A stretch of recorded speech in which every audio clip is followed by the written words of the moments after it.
ఓం సాయిరామ్. బాబా భక్తులందరికీ కూడా నమస్కారం అండి. అందరూ కూడా సుఖంగా సంతోషంగా ఎప్పుడూ కూడా ఆనందంగా ఉండాలి అని చెప్పి బాబాగారి తరపున నేను కూడా మనస్ఫూర్తిగా కోరుకుంటున్నాను. ఈరోజు బాబాగారు అందించే సందేశం ఏంటి అంటే కనుక, తల్లి, జూన్ 2 ఇది నువ్వు చూడు, లేకపోతే మోసపోతావు.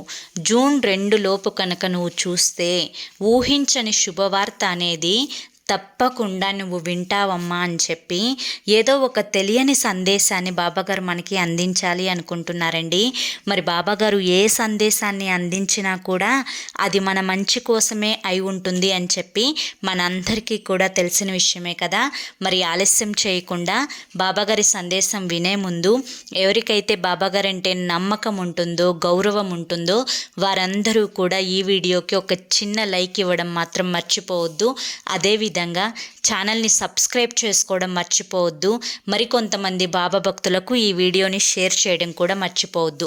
ఇక చాలామంది కూడా గురువుగారి గురించి అడుగుతున్నారండి. వారి కోసం మరొక్కసారి చెప్తున్నాను. శ్రీ షిరిడి సాయిబాబా ఆశీస్సులతో జ్యోతిష్యం చెప్పబడును. గురూజీ శివరామరాజు గారు. Phone number 9959422552. మీరు ఇప్పటి వరకు ఎన్నో చోట్ల జ్యోతిష్యం చెప్పించుకొని విసిగిపోయి ఉంటారు. కానీ మీ జీవితంలో ఏ మార్పు రాక మీ బాధలనేవి పోక ఇబ్బంది పడిపోతూ ఉంటారు. అయితే ఒకే ఒక్కసారైనా కానీ నమ్మకంతో ఈ గురువుగారికి కాల్ చేసి చూడండి. మీ సమస్యలు ఏవైనా కానీ, ప్రేమ, పెళ్ళి, ఉద్యోగం, రాజకీయం, సంతానం లేక ఇబ్బంది పడుతున్నా, భార్యాభర్తల మధ్య గొడవలున్నా, అప్పుల బాధలున్నా, సంపాదించిన ధనం నిలకడలేకపోయినా, ఇలా ఎటువంటి సమస్య ఉన్నా కానీ ఆ సమస్యకు తగిన పూజలు చేసి గురువుగారు పరిష్కారాన్ని చూపిస్తారు. గురువుగారు చెప్పింది చెప్పినట్లు 100% జరుగుతుంది. నమ్మకంతో కాల్ చేసి చూడండి. ఇక బాబాగారి సందేశం విషయానికి వస్తే, జూన్ 2 మనల్ని ఇది చూడమంటున్నారు. అంతేకాకుండా ఒక శుభవార్త మనకి వినపడేలా చూస్తాను అని చెప్పి కూడా బాబాగారు మనకి మాట ఇస్తున్నారు. అంటే అసలు ఏంటి, మన జీవితం ఈ సందేశంతో ఎలా ముడిపడి ఉంది, ఈ సందేశం ద్వారా మన జీవితంలో కలిగే మార్పు ఏంటి. బిడ్డ, నీకు ఆనందంగా ఉండాలి అని ప్రతి నిమిషం అనిపిస్తూ ఉంటుంది.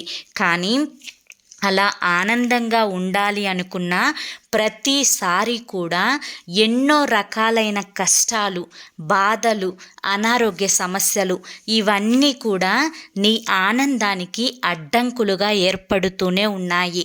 మరి ఈ అడ్డంకులన్నింటినీ కూడా తొలగించుకోవాలి అంటే, 1, నా గురుబలం నీకు కావాలి. 2, నీకు ధనం కూడా ఖచ్చితంగా కావాలి. మరి ఈ రెండింటిలో ఒకటి ఖచ్చితంగా నేనైతే ఇవ్వగలను, అదే నా యొక్క ఆశీర్వాదం. 2వది, నా యొక్క ఆశీర్వాదంతో కొంతవరకు నీకు లభించినా కూడా కొంత మేరకు నీ యొక్క కష్టం వల్ల కూడా ఈ ధనం అనేది నీ కోసం ఆధారపడే, అంటే ధనం అనేది నీ దగ్గరికి రావడానికి కారణమవుతుంది నీ యొక్క కష్టం కూడా. మరి ఈ యొక్క కష్టం అనేది నేను ఎక్కువగా పడుతూనే ఉన్నాను బాబా, అయినా కూడా నాకు కావలసినంత, నా అవసరాలను తీర్చుకునే అంత ధనం అనేది నా దగ్గర ఉండడం లేదు. అంతేకాకుండా ఎన్నో రకాల అప్పులు అనేవి నాకు ఉన్నాయి. ఇలా ఏ సమస్య ఉన్నా కానీ ముఖ్యంగా ధనం నిలబడాలి అంటే కొన్ని ముఖ్యమైన మాటలు నేను చెబుతాను. బిడ్డ, ఇవి కనుక ఈ క్షణం నుంచే నీ జీవితంలో అలవర్చుకుంటే నీవు చనిపోయేంత వరకు కూడా నీకు డబ్బుకు అనేది లోటు లేకుండా ఉంటుంది. కేవలం నీ కోసమే ఈ మాట అనేది చెప్పడానికి వచ్చానమ్మా. ఒక వాచ్మెన్ అంటే నీకు తెలుసు కదా, వాచ్మెన్ అంటే వాచ్మెన్కి జీతం ఎంత ఉంటుంది? మహా అయితే 5,000 నుంచి 10,000 వరకు ఉంటుంది. అటువంటి వాచ్మెన్ చనిపోయే ముందు 60 కోట్లు తన దగ్గర దాచుకోగలిగాడు. కారణం అతని యొక్క తెలివితేటలే. ఆ తెలివితేటలు నీకు ఈరోజు నేను చెప్పబోతున్నాను. జాగ్రత్తగా తెలుసుకో. అందులో మొదటిది నీకు అన్నీ తెలుసు అనుకుంటావు. అంటే ఉదాహరణకి నువ్వు ఏదన్నా ఒక వ్యాపారం మొదలు పెట్టాలి అనుకున్నా, లేదంటే ఏదన్నా ఒక చిన్న బిజినెస్ అనేది స్టార్ట్ చేయాలి అనుకున్నా, లేదా నీ డబ్బుని వృద్ధి చేసుకోవడం కోసం ఎక్కడైనా పెట్టుబడిని పెట్టాలి అనుకున్నా కానీ అన్నీ కూడా నీకు తెలుసు అనుకుంటావు.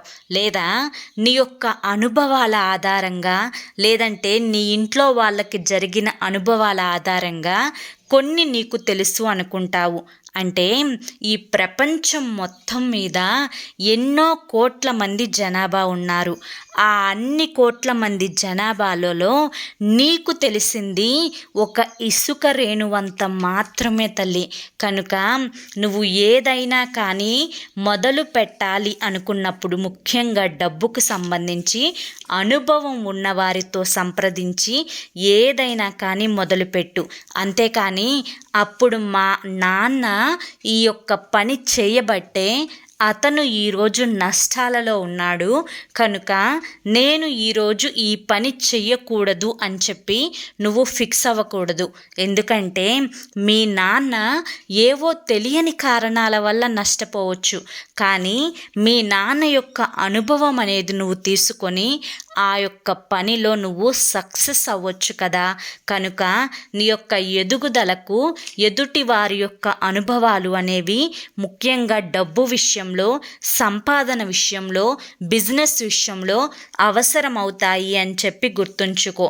ఇక రెండవది ఏంటి అంటే కనుక నీకు ఎంతవరకు డబ్బు మీద ఆధారపడాలి అంటే how much is enough for you. అంటే నీకు ఎంత సంపాదన కావాలి అంటే నేను ఇంత సంపాదించుకోవాలి అని ఒక గోల్ అనేది నువ్వు పెట్టుకోవాలి తల్లి. అంటే నేను చనిపోయేలోపు ఇంత సంపాదించుకోవాలి, ఖచ్చితంగా నాకు 60 సంవత్సరాలు వచ్చేసరికి కనీసం నాకు ఇంత అమౌంట్ అయినా కానీ బ్యాంకులో ఉండాలి అని చెప్పి నువ్వు ఒక గోల్ పెట్టుకోవాలి. ఆ యొక్క గోల్ కోసం కేవలం నువ్వు ఒక్క పని మీదే ఆధారపడకూడదు. చిన్న చిన్నవి ఒక 2-3 చేసుకుంటూ నీ యొక్క గోల్ని రీచ్ అవ్వడం కోసం కష్టపడాలి. అంతేకాకుండా నీ యొక్క గోల్ని నువ్వు రీచ్ అవ్వాలి అనుకున్నప్పుడు నీవు చేసే పనిలో ఒక ఎంజాయ్మెంట్ ఉండాలి. అంతేకాని నేను నిద్ర లేచాను, నేను పనికి వెళ్ళాలి, నాకు డబ్బులు కావాలి కాబట్టి కష్టమైనా కానీ ఈ పని నేను చేయాల్సిందే, నాకు ఇది తప్పదు అని చెప్పి నీకు ఇష్టం లేని పని ఎప్పుడూ కూడా చేయొద్దమ్మా. నీకు నచ్చిన పని ఏంటి, ఏ పనిలో నువ్వు సంతోషాన్ని పొందుతావు, ఆ పని చేస్తే నీకు ధనం వస్తుందా రాదా అని ఆలోచించుకొని నీకు ఇష్టమైన పని సంతోషంగా చేసుకుంటూ ఆనందంగా డబ్బులు సంపాదించుకోవాలి. అంతేకాని కష్టపడుతూ చేసుకోవడం వల్ల మనశ్శాంతి అనేది నీకు దూరం అవుతుంది. ఇక నీ జీవితంలో మనశ్శాంతి లేకపోతే జీవితమే వృధా కదా తల్లి. కనుక ఎటువంటి దురాశ, ముఖ్యంగా దురాశ దుఃఖానికి చేటు అనే మాట గుర్తుంది కదా. అందుకని దురాశ అనేది పెట్టుకోకుండా నీకు ఎంత కావాలో అంత సంపాదించుకోవడం కోసం రోజుకు కొంత కష్టపడు, కొంత రిలాక్స్ అవ్వు. అర్థమైంది కదా. ఇక మూడవది ఏంటి అంటే కనుక నీకు ఇప్పుడు వయస్సు ఎంత ఉందో, అంటే చిన్న వయస్సు నుంచే నువ్వు కష్టపడటం నేర్చుకుంటున్నావు కాబట్టి చిన్న వయసు నుంచే దాచుకోవడం కూడా మొదలు పెట్టాలి. అంటే నీకు 100 రూపాయల ఆదాయం వచ్చింది అంటే నీ ఖర్చులకి ఒక 30 రూపాయలు అనేవి పక్కన పెట్టుకొని మిగతా 70 రూపాయలు అనేవి దాచుకునే ప్రయత్నం చిన్న వయసు నుంచే నువ్వు చేశావు అంటే కనుక నీకు 60 సంవత్సరాలు వచ్చేసరికి నీకు ఎంత అమౌంట్ రావాలి అనుకుంటున్నావో అంత అమౌంట్ అనేది చాలా తొందరగా నువ్వు దాచుకోగలుగుతావు అని గుర్తుంచుకో. ఇక 4వది ఏంటి అంటే కనుక true wealth is what you don't see. అంటే బిడ్డ, ఇది కూడా నీ భవిష్యత్తుకు చాలా చక్కగా ఉపయోగపడుతుంది. ఏంటి అంటే కనుక, వేరే వారిని చూసి ముఖ్యంగా నా దగ్గర లేదు ఇది అని ఎప్పుడూ కూడా బాధపడకూడదు. ఉదాహరణకి ఆడవారైతే కనుక అందరి మెడల్లో కూడా పెద్ద పెద్ద హారాలు ఉంటున్నాయి, నా దగ్గర అది లేదే అని చెప్పి బాధపడకూడదు. ఇక మగవారి విషయానికి వస్తే, ఎదుటివారి దగ్గర కారు ఉంది, నా దగ్గర కారు లేదు అని చెప్పి ఎప్పుడూ కూడా బాధపడకూడదు. బిడ్డ, ఎప్పుడైనా కానీ షో ఆఫ్ అనేది ఇచ్చుకుంటూ వెళ్తే కనుక నీ యొక్క సంపాదన, నీ యొక్క పొదుపులో నుంచి కొంత ధనం అనేది ఎక్కువగా పోతూ ఉంటుంది. ఎందుకంటే ఎప్పుడైనా కానీ ఎదుటివారు మనల్ని చూసి మనకి విలువనివ్వాలి. అంటే నువ్వు నడుచుకుంటూ రోడ్డు మీద వెళ్ళినా కానీ నిన్ను చూసి మాత్రమే వారు నీకు విలువనివ్వాలి. అంతేకాని నీ కారును చూసి విలువ ఇవ్వకూడదు. ఒకవేళ వారు నీ దగ్గర కారు ఉందని వచ్చి నీతో మాట్లాడితే వారు నిన్ను చూసి విలువనిచ్చినట్టు కాదు తల్లి. కారును చూసి, నీ బంగ్లాలను చూసి, నీ దగ్గరున్న బంగారాన్ని చూసి విలువనిచ్చినట్టే. అటువంటప్పుడు నీకు విలువ లేదు అనే కదా అర్థం. వాటికంటే తక్కువ విలువ నీకు ఉంది అనే కదా అర్థం. కనుక ఎప్పుడైనా కానీ నీకు నువ్వు విలువని పెంచుకోవడానికి నీ యొక్క పద్ధతిని ఎలా మార్చుకోవాలి అని ఆలోచించుకోవాలే తప్పితే ఎప్పుడూ కూడా షో ఆఫ్ ఇవ్వాలి అని చెప్పి చూడకూడదు. ఇది నీ జీవితంలో చాలా చాలా గుర్తుపెట్టుకోవాల్సిన విషయం. ఎందుకంటే ఎదుటివారి ముందు షో ఆఫ్లు ఇవ్వడానికి నువ్వు పెట్టే ఖర్చు అనేది నిన్ను పేదవాడిగా మార్చడానికి మొదటి మెట్టు అవుతుంది అని చెప్పి గుర్తుంచుకో.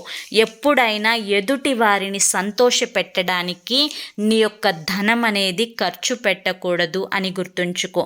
ఇక తరువాతది ఏంటి అంటే కనుక, pay A price for everything. అంటే బిడ్డ, నీకు అర్థమయ్యేటట్లుగా చెప్పాలి అంటే, నువ్వు ఒక కారు కొనాలి అనుకున్నప్పుడు ఆ కారు అనేది 12 లక్షల విలువ అనేది చేస్తున్నప్పుడు ఒకటి నువ్వు కొనాలి, ఆ 12 లక్షలు ఇచ్చి నువ్వు కొనాలి.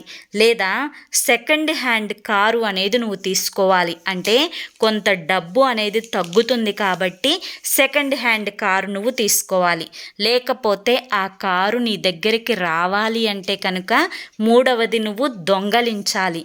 అంటే నువ్వు దొంగతనం చెయ్యమని కాదు తల్లి నా ఉద్దేశం. దొంగలించడం చాలా పెద్ద తప్పు. అందుకని ఎవ్వరూ కూడా కారుని దొంగలించరు.